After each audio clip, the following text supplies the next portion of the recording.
नंदमई भरतपुर। राहुल गांधी का भाषण हुआ समाप्त। कांग्रेस प्रत्याशी को भारी मतों से विजयी बनाने की अपील। हेलीकॉप्टर पर बैठकर हेलीपैड से हुए रवाना। राहुल गांधी ने करीब 30 मिनट तक दिया अपना भाषण। केंद्र की भाजपा सरकार को लिया आड़े हाथों। कहा, मोदी सरकार को चला रहे हैं अडानी व अंबानी। उन्होंने जोर देते हुए कहा, ये देश नफरत का नहीं, मोहब्बत, भाईचारा व इज्जत का देश है। आज देश का धन केवल अरबपति के हाथ में है। किसान, गरीब, दलित को धन के लिए भटकना पड़ रहा है। हम प्रदेश में अंग्रेजी माध्यम स्कूलों के जरिए आपको बच्चों को अंग्रेजी पढ़ाएंगे।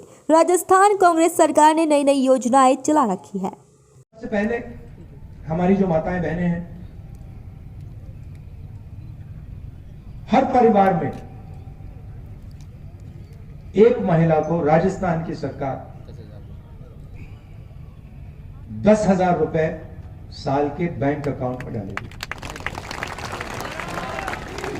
मोदी ने 1200 रुपए का सिलेंडर कर रखा है। चुनाव के बाद कांग्रेस पार्टी 500 रुपए का सिलेंडर कर देगी। 400। इलाज की मैंने बात की। आज 25 लाख रुपए तक का इलाज होता है। सरकार आने के बाद 50 लाख रुपए तक का इलाज हो जाएगा।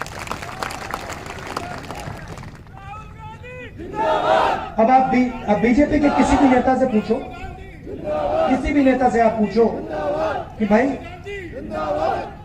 अंग्रेजी के बारे में क्या सोचते हो, एकदम आपको कहेंगे देखिए अंग्रेजी नहीं पढ़नी चाहिए, हिंदी में पढ़ाई होनी चाहिए। हमने पूरे राजस्थान में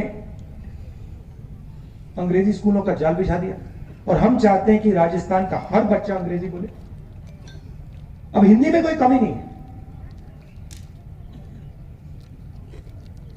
राजस्थान में आपको किसी से बात करनी हो, व्यापार करना हो, मध्य प्रदेश में, दिल्ली में, उत्तर प्रदेश में हिंदी में कीजिए।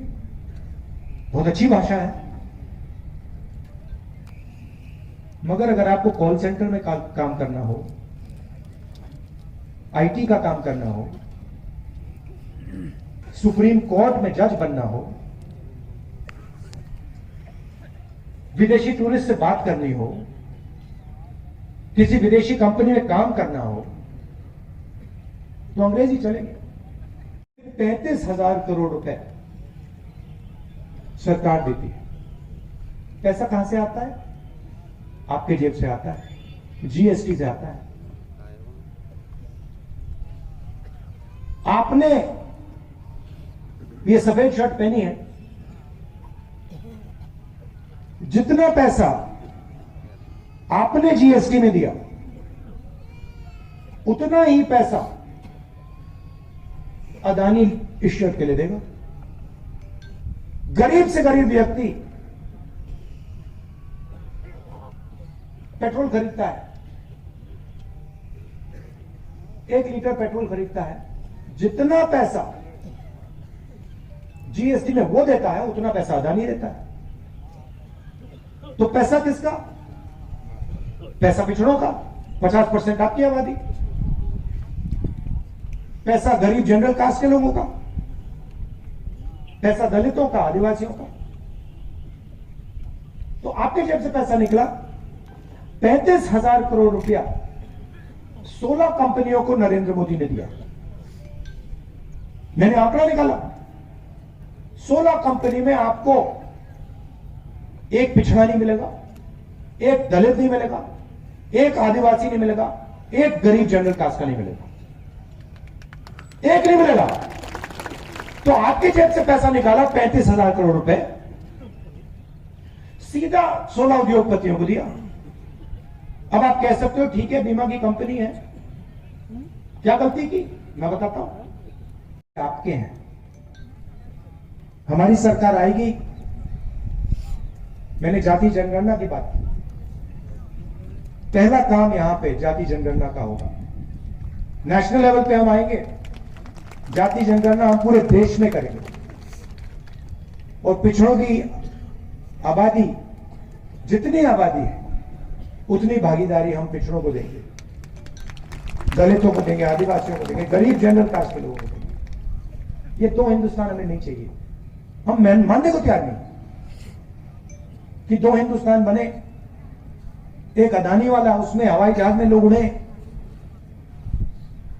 24 घंटा मौज करें, और दूसरी तरफ सच्चा हिंदुस्तान, भारत माता अपना खून पसीना दे, 24 घंटा अपना खून पसीना दे और उसको कोई फायदा ना मिले। ऐसा हिंदुस्तान नहीं चाहिए। इसको बदलने का एक बहुत बड़ा कदम, ऐतिहासिक कदम, क्रांतिकारी कदम जाति जनगणना है। मैं आपको बता रहा हूं, जाति जनगणना के बाद हिंदुस्तान बदल जाएगा, क्योंकि पिछड़ों को, दलितों को, आदिवासियों को, गरीब जनरल कास्ट के लोगों को पता लग जाएगा उनकी शक्ति कितनी है। आपकी शक्ति के सामने अदानी नहीं खड़ा हो सकता, मगर आपकी शक्ति के बारे में आपको बताया नहीं जाता। तो मैंने ये सवाल पूछा, जवाब नहीं आया, तो फिर मैंने पता लगाया। मैंने कहा कि चलो देखते हैं दिल्ली की सरकार में इन 90 लोगों से ओबीसी कितने, दलित कितने, आदिवासी कितने। और जब मैंने आंकड़ा देखा मैं हिल गया। 90 में से सिर्फ 3 अफसर ओबीसी वर्ग के हैं, सिर्फ 3। मैं आपको स्टेट से बता रहा हूं, आपकी आबादी कम से कम 50% है देश में, और वो जो 90 में से 3 अफसर हैं वो एक कोने में बैठे रहते हैं, उनको कोई काम नहीं दिया। ये नहीं कि बड़ी बड़ी मंत्रिमंडल दे रखे हैं ना, कोने में छोटा सा काम दे रखा है।